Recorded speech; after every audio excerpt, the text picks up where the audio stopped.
Welcome to Divorces in North Carolina, Sandra Dinkins. Is your spouse hiding a mental disorder from you to prevent him or her from losing custody of the children? The reality is, mental disorders are more than just personal battles. They are disturbances in a person's emotional thoughts, mood, and behaviors, often seeping into the lives of those around them, impacting relationships, and shaping family dynamics in profound ways. Imagine a scenario where a parent is battling clinical depression, a mental disorder characterized by persistent feelings of sadness and loss of interest in daily activities. This individual may harbor thoughts of self-harm or even harm to others. According to a 2019 report by the World Health Organization, 1 in every 8 people globally, equating to 970 million individuals, were living with mental disorders. Most of these disorders were clinical depression and anxiety. Other disorders include paranoia, obsessive-compulsive behaviors, bipolar disease, and NPD, narcissistic personality disorders. Now picture the children living under the care of such a parent. They may experience aggression, rejection, and even physical, sexual, and emotional abuse. In some cases, these children may have the same mental disorders, making their lives doubly challenging. A mental disorder can exist on a spectrum, from mild to severe. In some severe cases, individuals may require round-the-clock supervision in a mental hospital. The disorder may also impact their ability to secure employment, consequently affecting their ability to provide basic care for their children. But what happens when a marriage involving a mentally ill spouse breaks down? How can the other spouse prove in court that their spouse, due to their mental disorder, is unfit to get custody of the children in the marriage?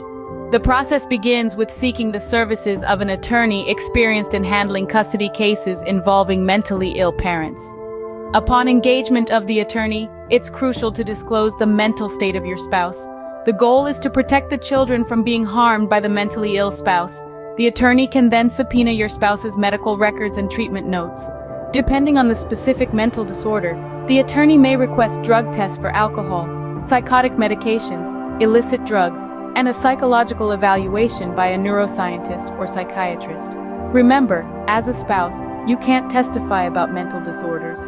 However, you can provide evidence of your spouse's behavior when interacting with the children by presenting such evidence as videos, text messages, and photos to the court. Any criminal records, especially those involving threats, assault, or harm to anyone, but especially to the children, should be submitted to the court, alongside with the children's medical records detailing the injuries. DUI driving under the influence of drugs should also be disclosed to the court. It's important to note that proving a spouse's mental disorder in court is a lengthy and costly process. Psychiatric diagnoses often do not reveal the full impact of the mental disease. If the mentally ill spouse has never been counseled by a psychiatrist, it may take months to gather treatment records that can substantiate a diagnosis. Psychological evaluations, while crucial, can be pricey. A spouse who wants to prove that their mentally ill spouse is unfit can also submit affidavits signed by friends, family members, medical doctors, teachers, and coaches who have witnessed neglect or abuse towards the children.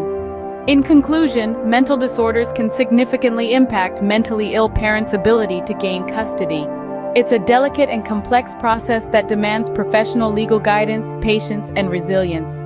If you are afraid of your mentally ill spouse, check out my video, Divorces in North Carolina, Sandra Dinkins, the elephant in the room, domestic violence, for how to protect yourself and your children from abuse inflicted by a mentally ill spouse.